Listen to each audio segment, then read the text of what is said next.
Bonjour Mathilde, bonjour Damien. Vous êtes venu en résidence de recherche au Bel Ordinaire en février 2023 et vous vous interrogiez alors sur la façon dont nos multiples rapports avec les environnements virtuels nous rendent sensibles à d'autres environnements. Votre projet pour cette résidence vous permettait de questionner ces artefacts autour du voyage spatial, sujet de prédilection des récits de fiction. Vous êtes de retour au Bel Ordinaire pour un séjour de recherche. Quelles sont vos connivences et autres atomes crochus qui vous font travailler ensemble?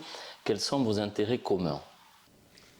Ben, Moi, mon travail à la base est plutôt lié à l'image de synthèse 3D et à la vidéo et à la création vraiment d'images, parfois fixes. Et toi, Damien, tu travailles beaucoup autour du jeu vidéo. Autour du jeu vidéo, autour de l'électronique, autour des dispositifs en fait. Ma spécialité c'est plutôt voilà, on va dire les installations numériques et les environnements, on va dire autonomes, génératifs, interactifs des fois. Et du coup, voilà, moi j'aime bien travailler avec Mathilde, c'est que du coup on a un frottement entre ces deux univers-là et du coup voilà, il y a une manière de présenter d'autres choses ou de faire des recherches un peu ou des expériences voilà, un peu plus poussées à la fois sur mon domaine, à la fois sur le sien, je pense. Et du coup voilà, c'est intéressant, sachant que voilà, l'univers vidéo et l'image de synthèse, c'est des outils qui sont très en lien avec aussi le jeu vidéo, c'est juste un peu des manières un peu différentes de l'aborder, mais ce qui est intéressant c'est de générer des images en fait, enfin, vraiment d'une autre manière quelque part. Et c'est beaucoup aussi tous ces univers virtuels qu'on crée, en fait, quels écosystèmes ils permettent de créer et d'aborder, et comment on peut aussi développer une nouvelle relation à ces mondes, à ces univers qu'ils mettent en place, et comment on peut les questionner et aussi s'en inspirer pour le réel.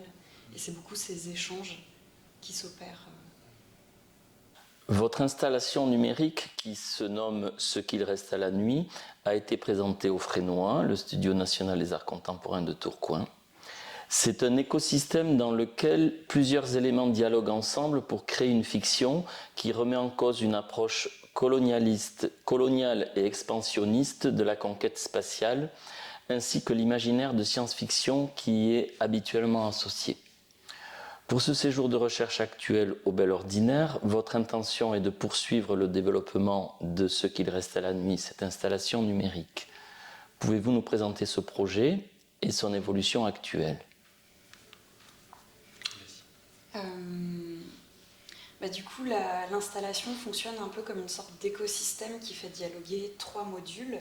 Un film, un jeu vidéo, enfin plutôt un environnement temps réel en 3D qui est autonome, donc ce qu'on pourrait appeler une simulation, et un module de captation de particules cosmiques qui est créé à partir de webcams qu'on a modifiées. Et du coup, on retrouve à côté de 4 webcams, 4 petits écrans qui montrent ce qui est capté par les webcams. Et pendant la fiction, en fait, on voit deux astrophysiciens anciennes qui justement se questionnent autour de leur rapport de l'espace, notamment à travers l'interférométrie optique, qui est une technique qui vise à récupérer en fait la lumière qui vient de l'espace et à obtenir des images d'astres et d'étoiles.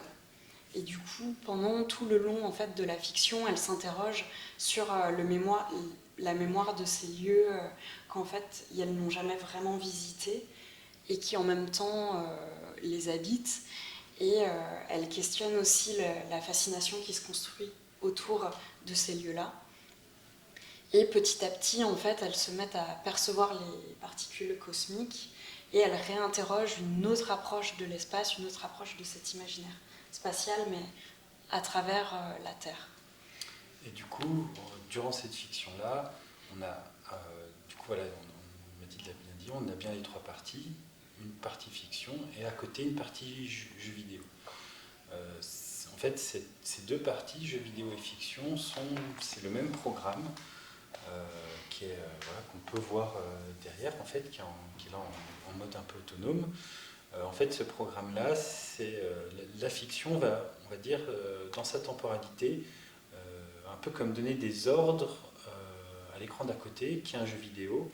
En fait, dans ce jeu vidéo-là, on a reproduit, là où Mathilde a filmé pour la fiction, c'est-à-dire le delta de la Drance, qui est une zone, voilà, un peu, on va dire un peu intermédiaire entre à la fois de la végétation, à la fois une rivière, ensuite il y a le lac. En fait, c'est une zone qui est très très riche en paysages, donc on l'a reproduit en jeu vidéo. Et en fait, dans cette reproduction virtuelle, en fait, il y a une dizaine de caméras qui naviguent très lentement en fait, dans cet univers virtuel, et suivant là où on est dans la fiction, on vient chercher des caméras pour afficher leurs images, en fait, ce qu'elles sont en train de produire en temps réel au niveau du jeu vidéo. C'est-à-dire que par cette technique-là, on crée une sorte de montage dynamique, c'est-à-dire qu'on peut voir plusieurs fois l'installation, qui dure à peu près 14 minutes, et on ne va pas avoir les mêmes images. C'est-à-dire qu'à certains moments, voilà, on va dire au début de fiction, on a plutôt privilégié les plans d'eau, les plans qui sont assez vides. Et puis on va vers la fin de la fiction, on a plus des plans qui sont plutôt dans la forêt, qui sont en bord de rivière, ou des plans vus de haut. Enfin voilà, c'est vraiment une espèce de jeu comme ça de montage, on va dire, pas tout à fait aléatoire, mais plutôt avec des probabilités.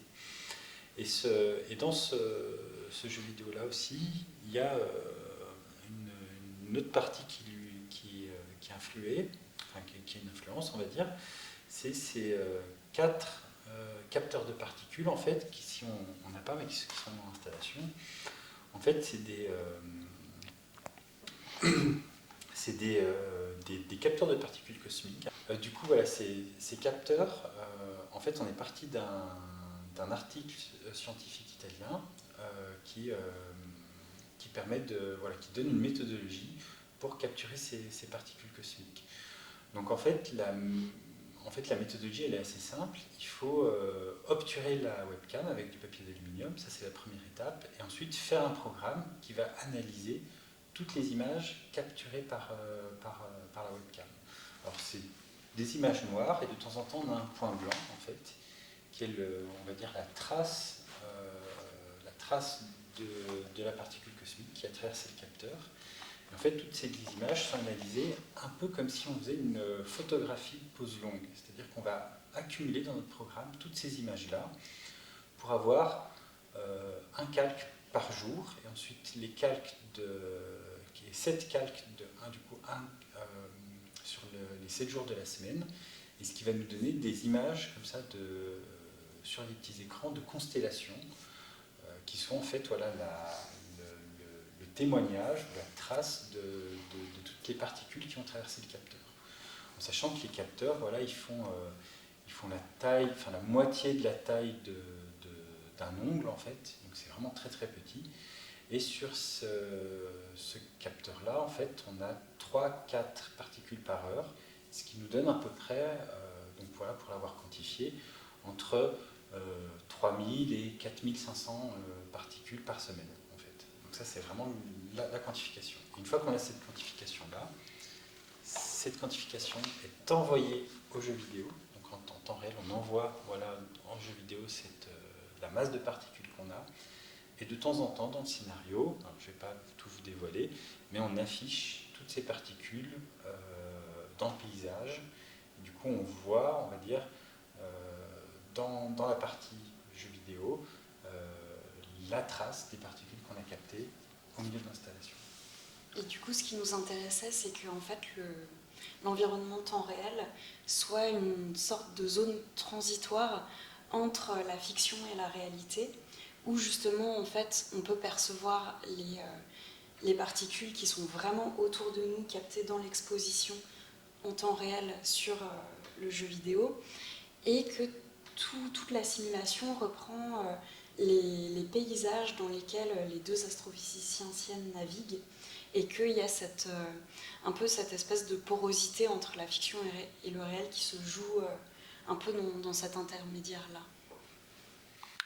Alors cette installation numérique dont l'élaboration continue, quel avenir elle a, quel projet il y a derrière, de nouvelles monstrations en lien avec un public?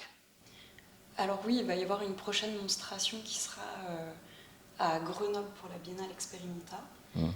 Et nous, on continue à travailler un peu sur ce sujet de la décolonisation des imaginaires spatiaux. Et du coup, on est allé pendant cette deuxième résidence du Bel Ordinaire au Bardenas Reales en Espagne, qui justement ont des paysages très lunaires, très différents, qui font aussi beaucoup penser aux paysages qu'on peut voir aux États-Unis. Et du coup, on va continuer ce travail. Et c'est vrai qu'on essaye de le continuer dans une forme qui ne montre jamais l'espace.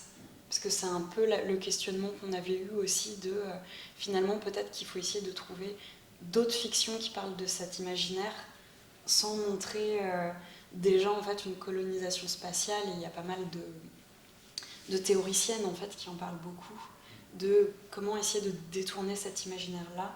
Et donc on continue dans cette trajectoire. Je vous remercie.